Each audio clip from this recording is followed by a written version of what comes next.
Number 3. Chance? Lyrical? I know these guys. According to the family, Vincent did not become involved with the Heiress brand until July 2025. Say the family had spent. Hold on, wait a minute. He wasn't involved in the business until 2025. 2025, she passes in January 2026. So he's really hasn't even been in a full year involved with the business. The Gill children alleged that while Kristen was hospitalized and loved ones were focused on caring for her, Vincent was quietly positioning himself to take control of business interests and assets they believed their mother intended to leave to them.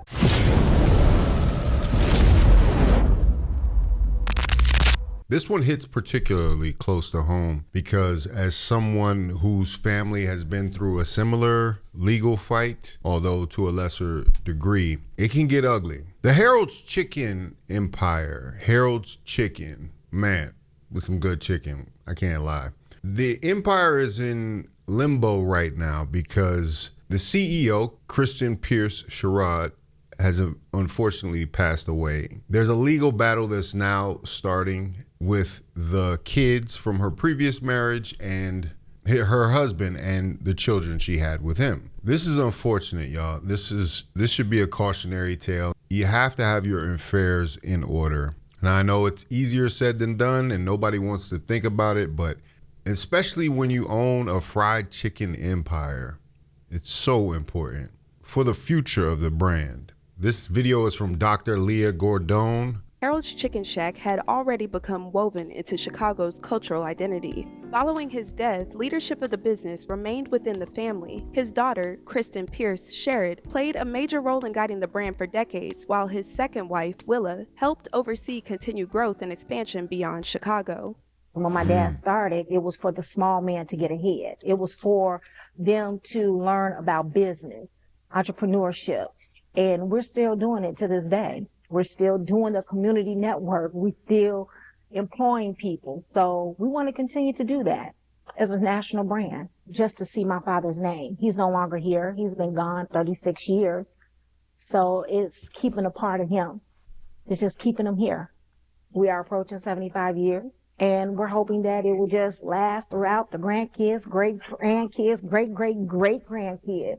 And I want you to remember that point going forward, because she says it out of her own mouth. This is her husband right here. Great-grandkids, great-great-great-grandkids. Whenever I pass by Heiress, I had contemplating a few times of selling. What changed my mind was I'd rather say there is my dad than there goes my dad. That's keeping a part of my dad alive. Kristen Pierce Sherrod, born January 25, 1970, in Beaverville, Illinois, was the daughter of Harold Pierce and Willa Pierce. Raised around the family business, she followed in her father's footsteps after graduating from Bishop McNamara High School and attending Kankakee Community College, eventually joining and helping lead the Heiress Chicken empire he built. Kristen often spoke about Harold Pierce's journey from Alabama to Chicago and the obstacles he overcame as a Black entrepreneur. To her, Heiress Chicken represented far more than a restaurant chain. It symbolized family, perseverance, and community. Those who worked alongside her frequently described her as a determined protector of the Heiress legacy. Hello, my name is Kristen Pierce Sherrod. I am the owner of Heiress Chicken. I am the daughter of Harold Pierce, which was the founder of Heiress Chicken. I was raised in Beaverville, Illinois, outside of Kankakee. I fill every position in Heiress. I am the trainer, the operations manager, the CEO, the president. Sounds like she was hands-on involved. She's the sole owner. I haven't heard of her having any siblings, thank God, because that would complicate things even further. But her children are the heirs of the Heiress Chicken empire. I have been... Her father was Harold. Dealing with Heiress all my life.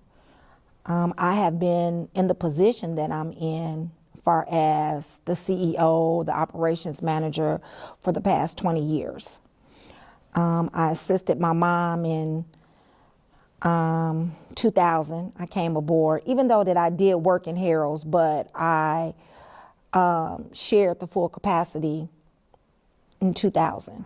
In 2003, Kristen became Chief Executive Officer of Harold's Chicken. Over the next 2 decades, she led one of the most significant periods of growth in the company's history, expanding the brand beyond Chicago into multiple states while becoming its public face. Through franchise development, marketing, media appearances, and community outreach, she helped transform Harold's from a beloved local institution into a And Harold's is such a strong brand that other people splintered off and started making their own versions of Harold's that were unauthorized or not started by the family. That's how strong that brand is and continues to be. And it's working in other locations outside of Chicago like crazy. High demand. nationally recognized brand. Chicago style. 6 wings, fried hard, salt and pepper, mild sauce with lemon pepper. Since I've held this position, presentation is important to me. I wanted to see the chicken with the wings out presented a little bit different, so the food would look different. So when you get a chance to sit down and look at it, you're like, oh, this looks too good to eat. When I was a kid, the mild sauce was only ketchup and hot sauce. And as time went on, we started doing the barbecue sauce. Oh, so we had an that's how idea it to changed. mix hot sauce and some things together, and we created the mild sauce. We have marketed in 7 other states, 8, and so we have 40 some more to go. So that is our goal. Outside of business, Kristen was devoted to her family. She had 5 children from her first marriage and later married Vincent Sherrod in 2011. Together, they raised a blended. Okay, so keep count of that right there. She had 5 kids before she even met this guy right here, who are direct heirs from their grandfather, Harold, right? It's only going to get more interesting from here. That means he only has 1 biological daughter with her. He has another kid from prior to their getting together in 2011. So that's in total 6 children, right? She had 5 and then 1. Grandchildren and relatives near and far. I was raised in Joliet, Illinois. Every weekend my father would have us out in the country, which is St. Anne, Illinois, kind of connected to Beaverville, Illinois. The first encounter that I had with Vincent was we were driving down 7,000 headed towards St. Anne. We had to pass their house to go to the next little city, and they were throwing rocks. While Harold's remained Kristen's primary professional focus, she embraced. What? They were throwing rocks? If that isn't a piece of foreshadowing, wow.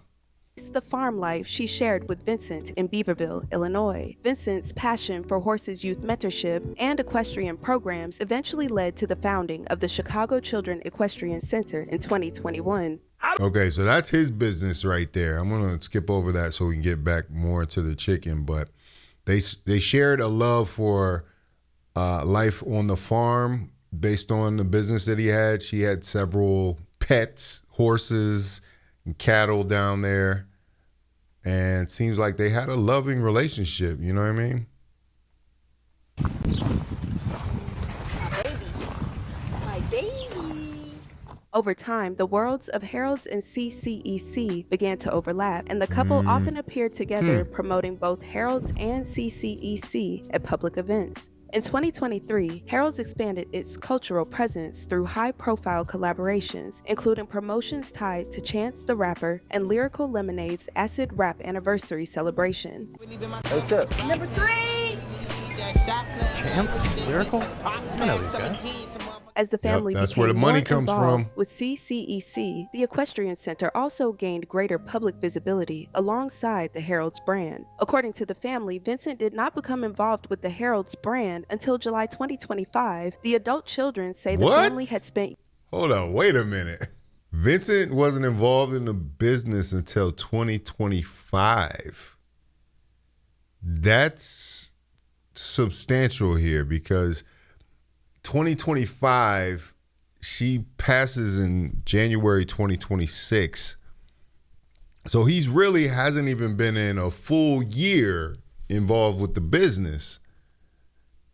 That makes this next information even more damning. Until July 2025, the adult children say the family had spent years fighting unauthorized restaurants that used the Heiress name without a franchise or licensing agreement. They first began noticing these unauthorized locations around 2006. According to the family, Kristen repeatedly worked to shut down these illegal locations. When the issue resurfaced, she made another effort in July 2025 and enlisted former Chicago Mayor Lori Lightfoot for assistance. The Gill children say they were told Lightfoot would help address the unauthorized restaurants and later learned that Vincent had introduced Lightfoot to their mother.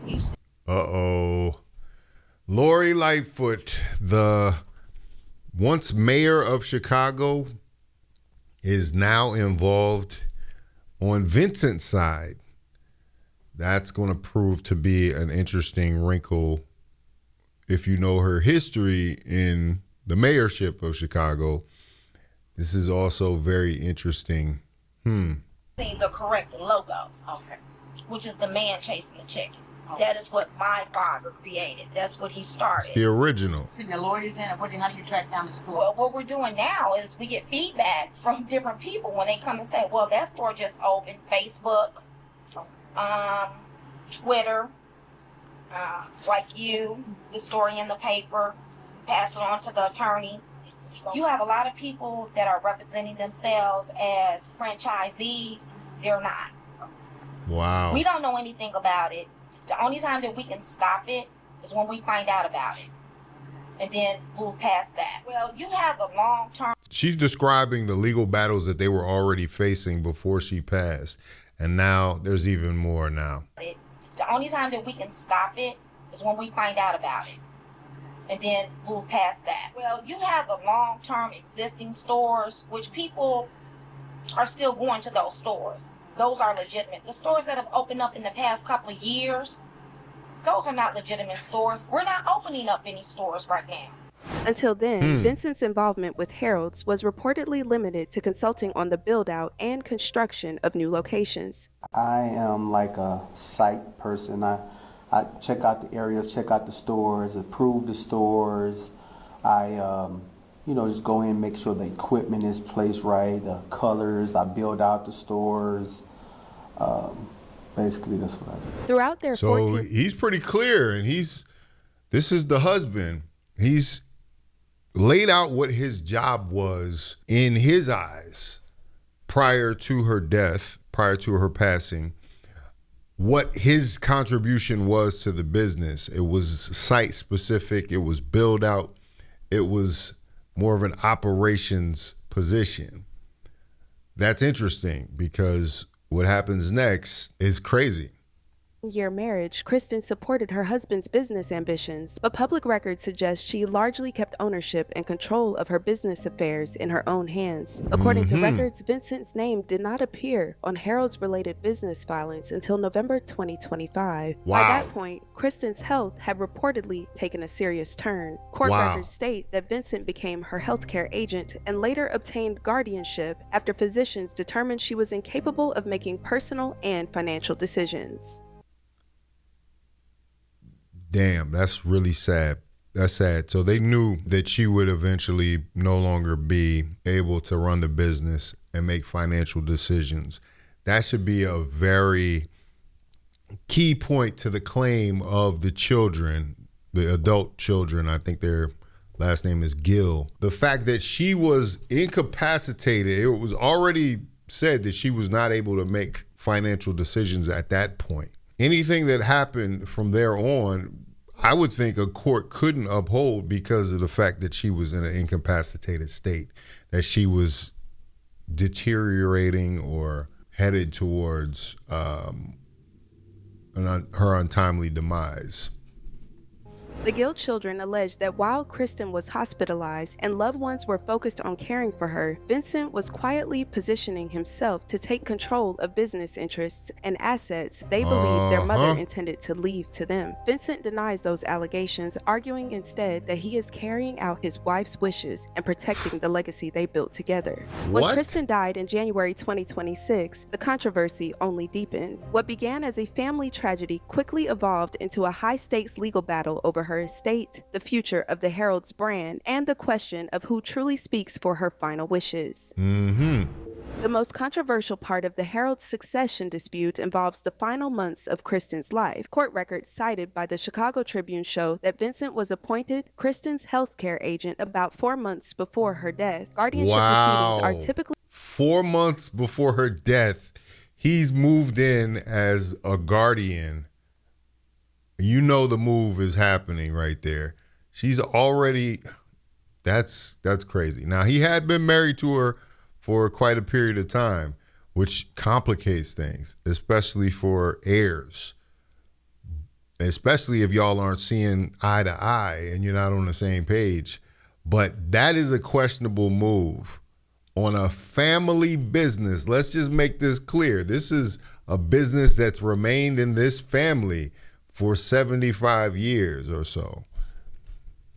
And he comes in from the outside and is making that type of move. Wow. healthcare agent about 4 months before her death. Guardianship proceedings are typically used when a court determines that an individual can no longer independently manage their personal, medical, or financial affairs. That's Court right. filings cited by the newspaper stated that physicians had concluded Kristen was totally incapable of making personal and financial decisions, findings Wow. that formed part of the basis for the guardianship request. Kristen's children allege that during a December 2025 hospital visit, they were told the documents Kristen was signing were related to Medicare benefits and medical treatment. Oh, they had her sign documents in the hospital. They granted guardianship. That's shady, man. That's looking really shady, man.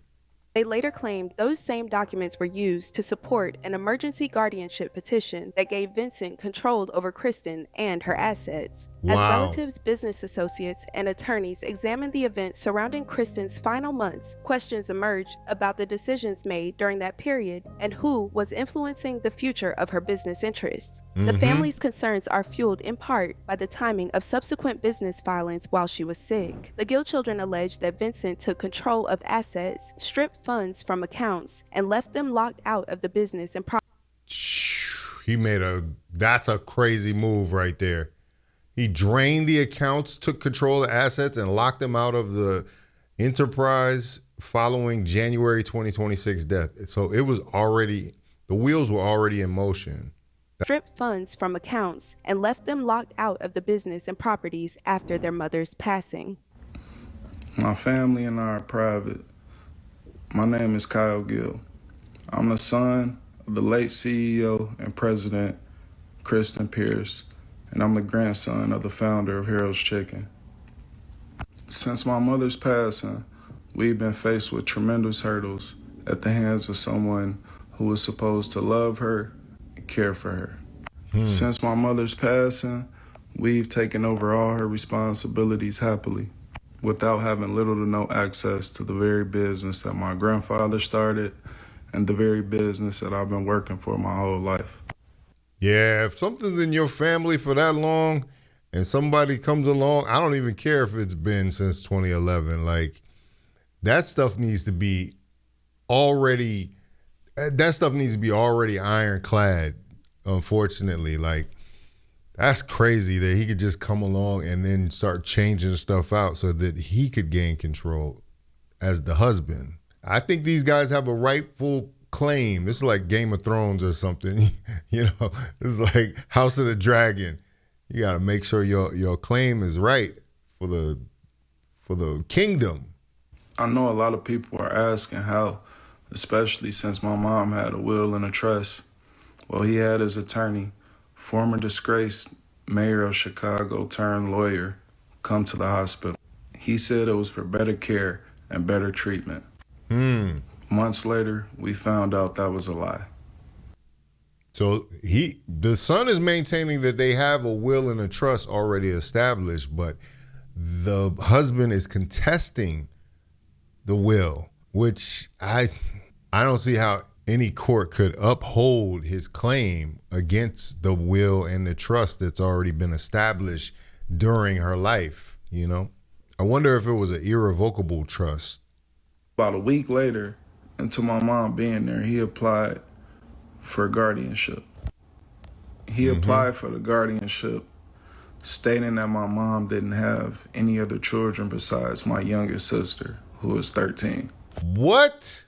He cut them completely out and only included his child. See, this is part of the problem with step parents, man. Step parents come in between what's rightfully yours. That's why I'm saying you got to have your stuff together, man.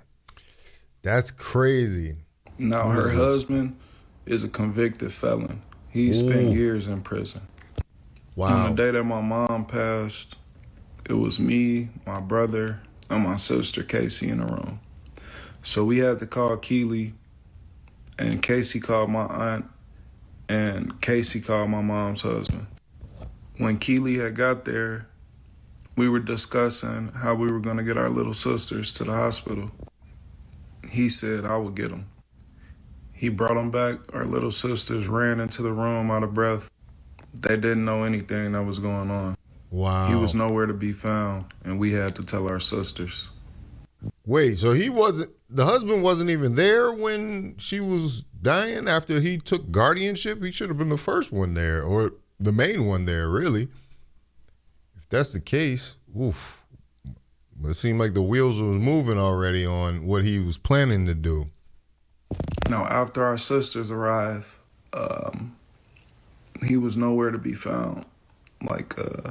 We were in there embracing with each other, just trying to make sure they were okay. Just trying to fill in for a parent that wasn't there. We all knew our mom kept emergency cash in the house. To be exact, it was $55,000. The day we returned home, the money was missing. The only thing that was left was the bands from the cash. Wow. So for him to keep guardianship, instead of him taking a death certificate, he ended up taking an obituary. But when he took it, it had all of us cut out of it. During this time, he didn't do anything that a guardian was supposed to do. He didn't take care of my sister.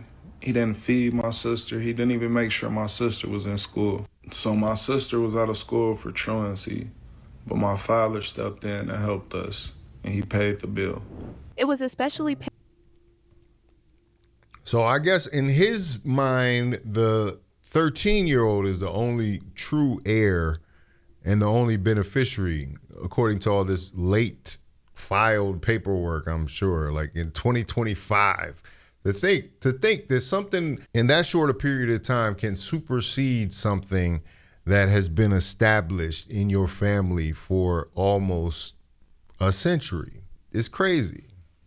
painful for her children because they had been involved in their mother's business from a young age, with some eventually becoming business owners themselves. According to public records, Kyle Gill was listed as an owner of several Heiress locations between 2017 and 2019, and Kristen was publicly associated with those ventures. Those businesses were later dissolved in 2020 during the C-19 pandemic. Despite those so he closed down during the pandemic. Damn.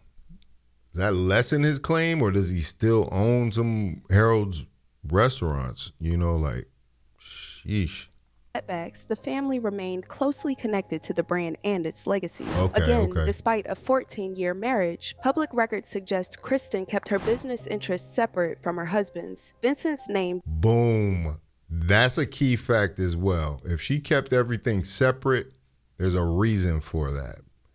Why didn't she just put it in the husband's name if he's a active part of this business? Now, she knew she had an asset there, and she knew she needed to protect it.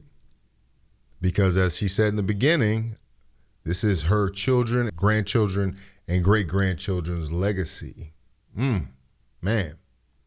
Did not appear on Harold's related filing until late 2025, as Kristen's health was reportedly deteriorating. BK Bond Investments LLC was formed, with Kristen listed as the registered agent and Sherrod as a manager. Weeks later, records show the company filed to do business under the name Harold's Chicken 7. The company's registered address was a Flossmoor home purchased by Kristen in 2006. However, by December 2025, Cook County land records showed the property had been hit with a roughly $28,000 lien tied to negligent upkeep.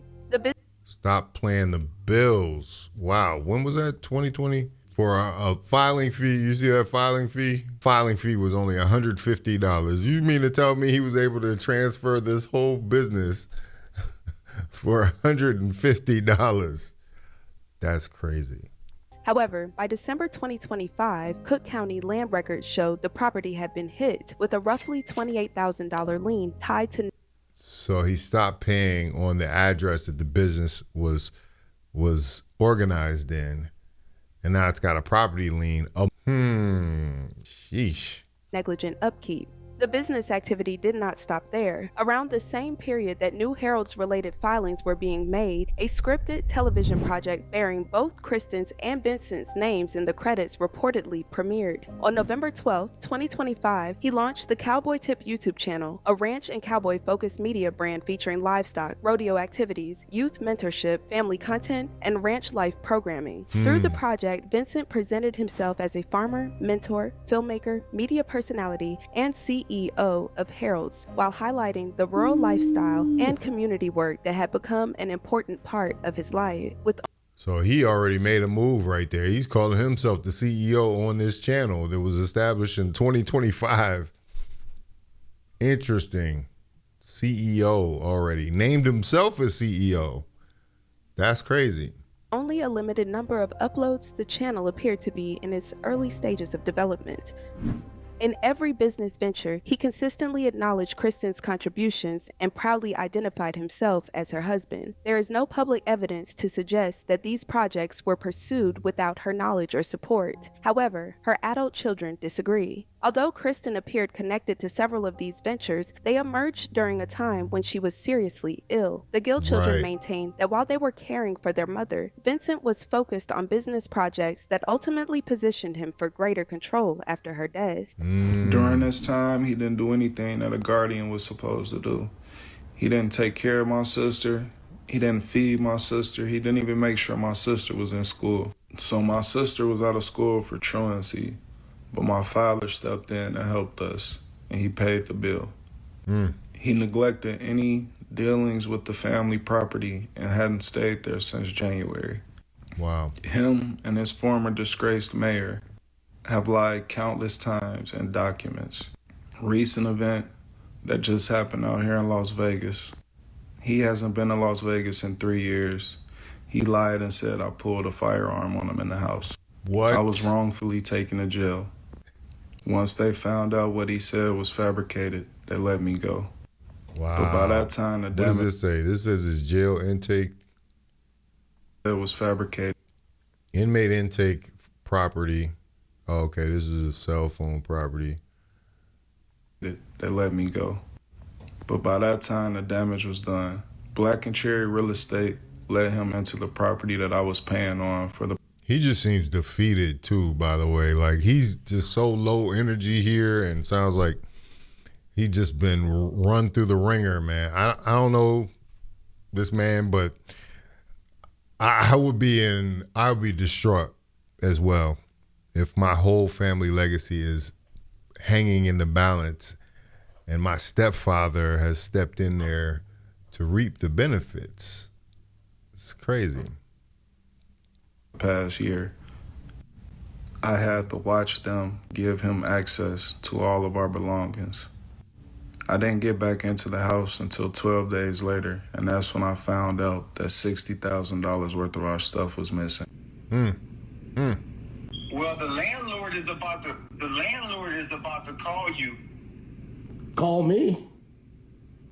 Yes, the landlord is about to call you because nobody's supposed to be in that house. Kyle, none of them supposed to be in that house.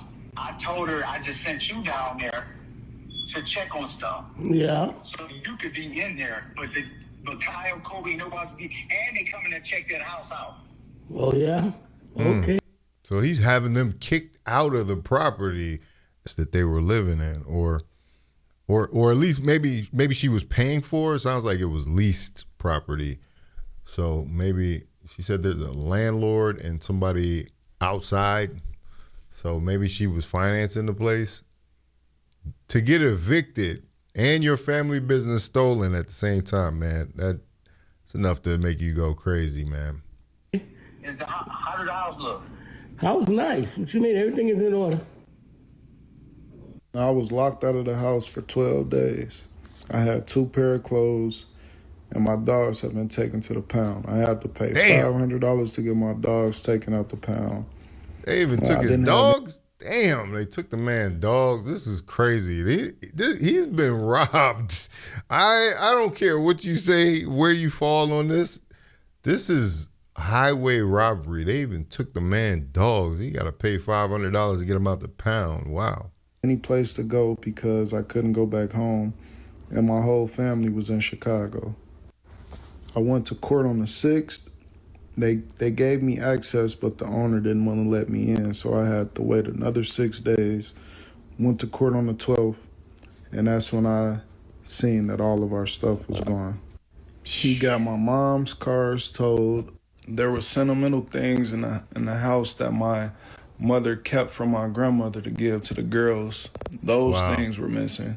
And that green truck that I posted, that was the car that was helping him take everything from the house.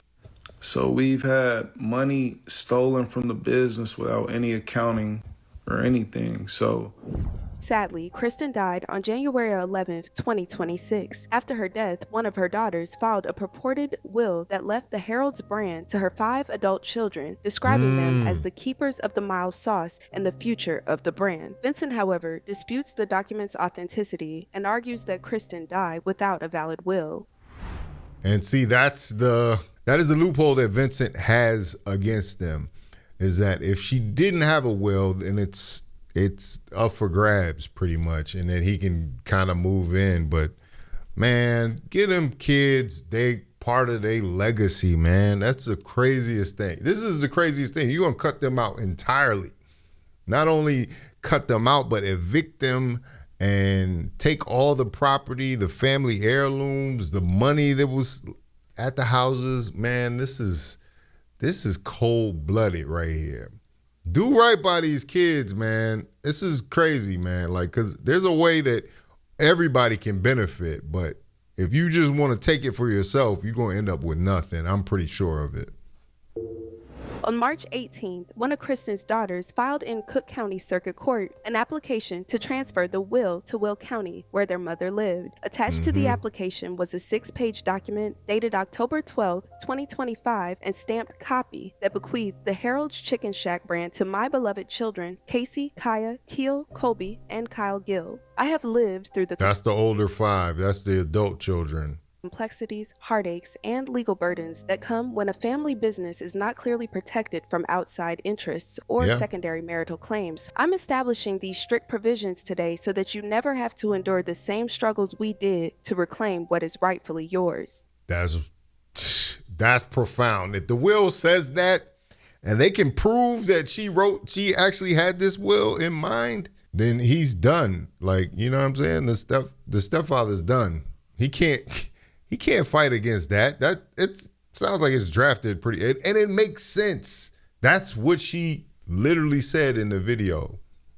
You are the keepers of the mild sauce, the guardians of our history, and the future of this brand. That's My right. life's work has been to clear the thorns from your path so that you may lead with confidence, unity, and the knowledge that your mother's greatest priority was securing your place at the head of this table. That same week, Keely and Kyle Gill filed a motion in Will County for probate of will and for letter of testamentary. Court records show Lightfoot filed her first appearance on Vincent's behalf in April 2026. Later that month, she filed an objection to the Gill's petition. Mr. Sherrod, as spouse of the decedent, has serious suspicions regarding the authenticity of the purported will the petitioners are seeking to probate. Notably, the purported will disinherits Mr. Sherrod, the decedent's spouse of over 20 years, and her primary caretaker through her illness, which occasioned her death, as well as the 2 youngest children, but none of the Gill children. In addition, It disinherits the 2 youngest children and him. I think they can work the younger children into the will in some way, or the younger child. So there's really only one that keeps that legacy, I believe, that is actually a blood relative. But this is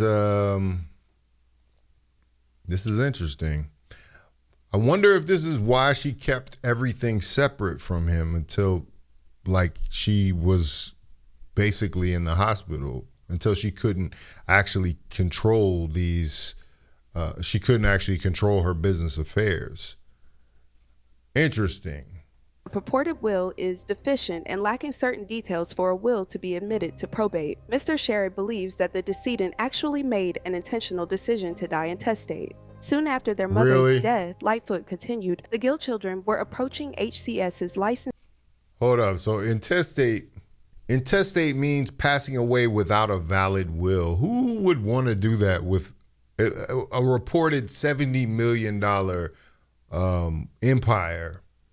When this happens, state laws and probate courts decide how to divide a person's money and property.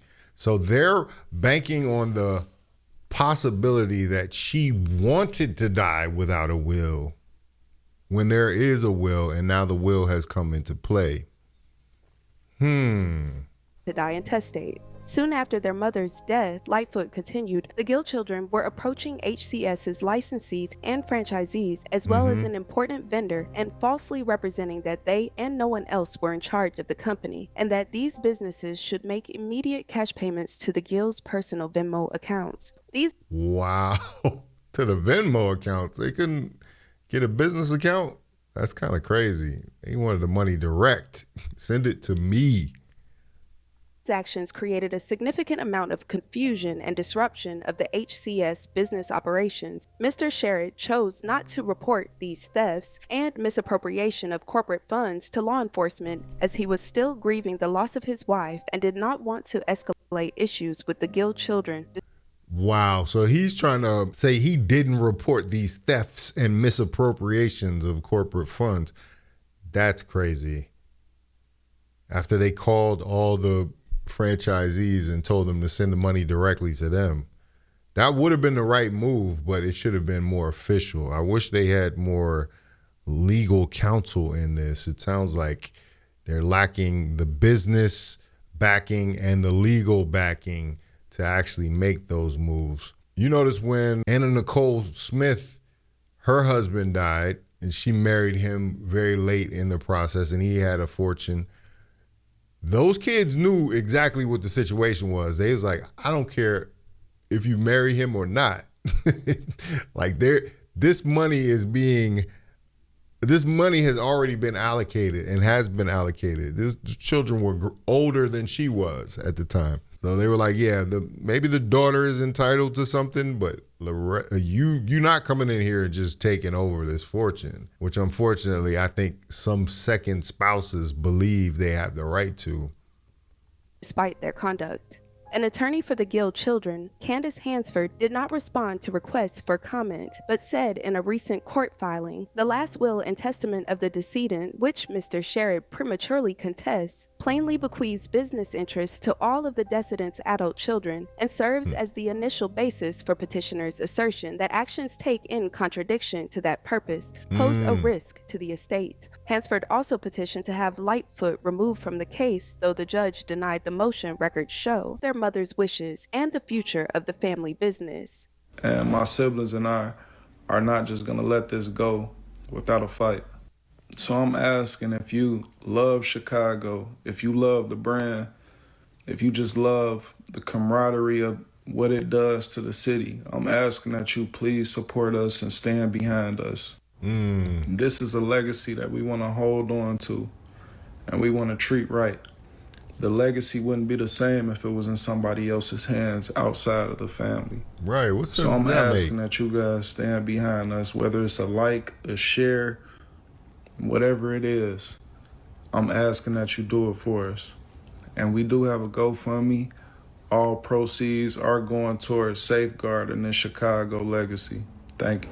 The Gill children also criticized Vincent for moving forward with a new Harold's location while the ownership dispute remained in court. According to the Tribune, Harold's Chicken 7 received a business license in Markham shortly after Kristen's death. A move the children viewed as an attempt to strengthen control of the brand before the litigation was resolved. Vincent maintains that his actions were lawful and necessary to preserve the business and his wife's legacy. Back to Joliet, where I was from, and to be able to open up out there doing openings. Stores here in Joliet, a real Harold Chicken, the real brand. So Right now, Harold's going through some difficult times. I lost my wife in January. Oh, man. And it's just been terrible. So we're going through some things right now, but we definitely going to straighten them up and be here and be a part of Joliet again. I'm very happy to see everybody here, the whole Sherrard family, all my family. He even brought his family y'all in. came out to support me and everyone else that came out to support me. Staff. Are you going to pick them? Okay. Anybody else that wants to go around? And he got a picture of his wife and her father there. Yeah, this is dark. This is rough, man. Staff. This is her wishes. Anybody else that wants to go around? That's the one thing I haven't heard. I haven't heard that he had anything filed that she bequeathed or that she left everything to the husband. But, you know, in some places, it doesn't even matter. Well, anyway, man, this is a deep one, man. This, like I said, it hits home because I actually had a situation in my family. I was very young when it happened, when there was a question whether my grandfather's estate should have been willed to his adult children from a previous marriage or if it should go to his second wife. And unfortunately, Maryland is a community property state, so there was nothing to even ask. It automatically transfers over to the living spouse. So, you know, my family lost out on quite a bit just from that move in itself. And it's don't get my uncle started on that story. But yeah, man, this is something that needs to be studied because I think about the Malcolm Jamal Warner story. I think about my brother Chadwick Boseman's story. There's a lot of issues in families and you know, premature passings, I would say, in all those cases. You don't necessarily know what it is unless it's ironclad and in writing. And even sometimes if you have the will and the trust, as you see now, there can still be contestation. There can still be someone that comes along and contests the validity of that, you know. That's crazy, man. It's crazy. You hate to even think about those things to plan for the future, but yeah, man, it makes you think. But anyway, let me know what y'all think about it in the comments. If you like this video, like, comment, subscribe. Hit the bell notification for all uploads. If you want to watch more, please watch one of these videos down below. Make sure you hype the video. Hyping the video helps push the video in the algorithm. I thank you. This is Faucette Media.